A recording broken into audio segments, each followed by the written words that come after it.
Rapinoe could not make it tonight. Nice. No, we're going to pretend she's a good time. All right. At the 2025 ESPYs, Shane Gillis tore into Megan Rapinoe. Donald Trump wants to stage a UFC fight on the White House lawn. The last time he staged a fight in D.C., Mike Pence almost died.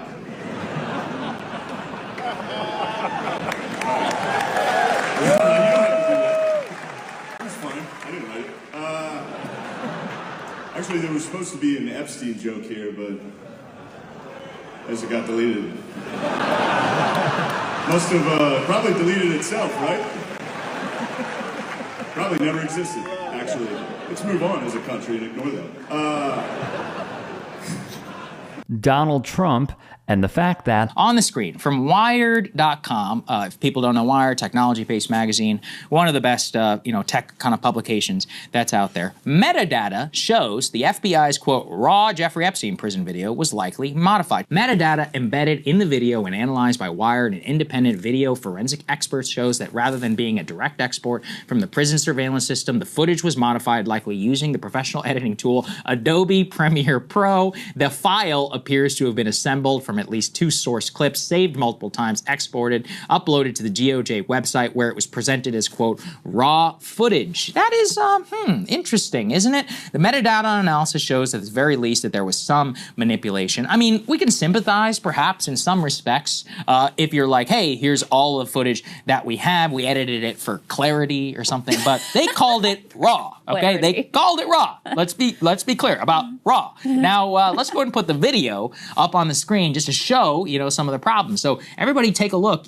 Let's loop that again, guys, shall we? Look at the timestamp. It jumps from 11:58 to midnight at 12 a.m. And the minute missing from the video, we released the video showing definitively the video was not conclusive, but the evidence prior to it was showing he committed suicide. And what was on that, there was a minute that was off the counter. And what we learned from Bureau of Prisons was every night, they redo that video. It's old, from like 1999. So every night the video is reset, and every night should have the same minute missing, so we're looking for that video. Right, so every night there's 1 minute of missing footage. A Wired investigation found that the Department of Justice may be lying about video surveillance as it pertains to Epstein. 4-time WNBA All-Star Brittany Hicks is here. Give it up for Brittany, everybody.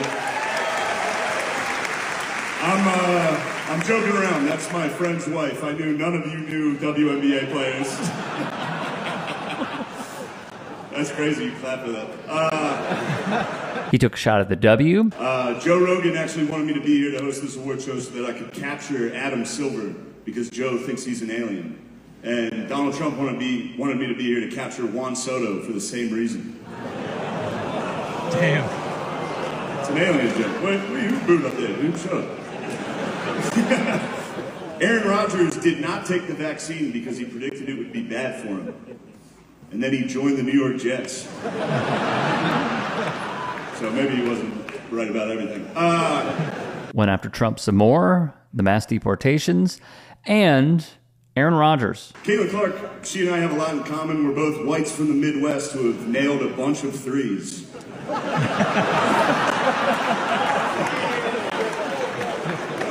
There you go, lighten up a little. This is not serious. We'll see about this one. When Caitlin Clark retires from the WNBA, she's going to work at a Waffle House so she can continue doing what she loves most, fist-fighting black women. Hell yeah. Who yelled? Drewski? Thank you, bro. Oh, John Jones? Yeah. What are you, nut jobs over there? Hell yeah. Not to be outdone, he went after Caitlin Clark and... Shohei Ohtani couldn't make it tonight. Man, I hope his interpreter didn't bet that he was going to be here. Shohei is a once-in-a-generation talent. No one's been able to do what he does at so many positions: pitcher, hitter, and bookie. A bookie is what Bill Belichick reads to his girlfriend before bedtime.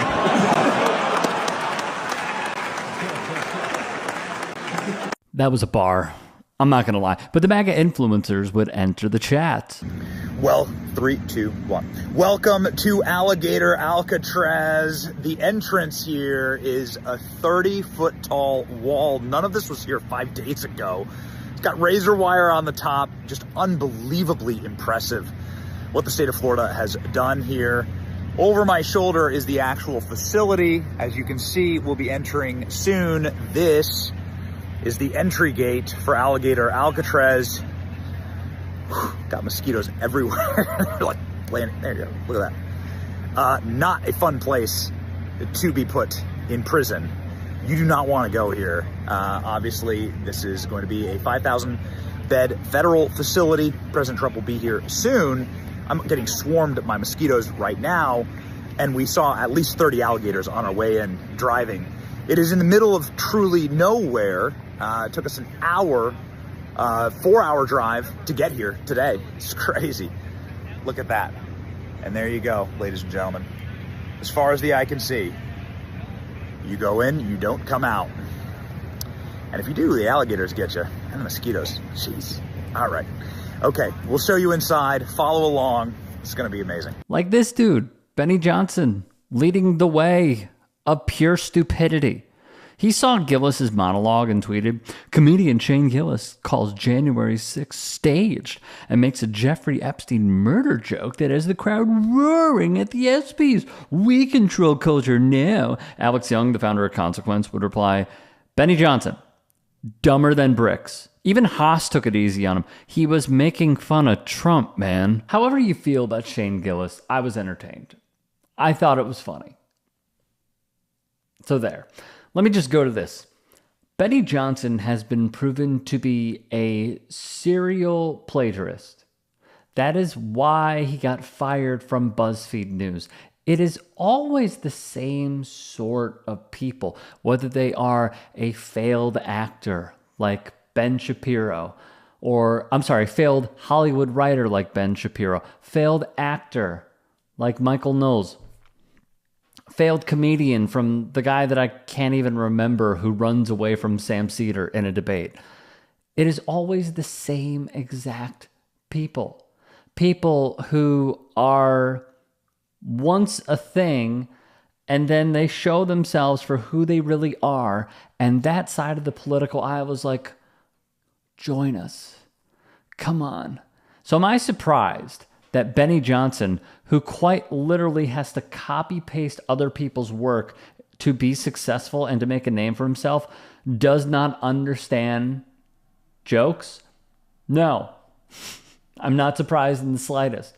I think what's more surprising is the fact that he has been given not a second chance, but he's been given such a huge platform that I'm even seeing now the Attorney General of Florida is going on his program. And on top of this, he also held a podcast interview with Speaker of the House Mike Johnson about how they're going to do one thing, and then he leaves the podcast, goes onto the House floor, and does the exact opposite. Benny Johnson is the sort of well-paid shill that encapsulates the MAGA movement. It is, let me run with conspiracy theories, let me try to fearmonger as much as possible, but when I could actually be a journalist and hold them accountable, I don't.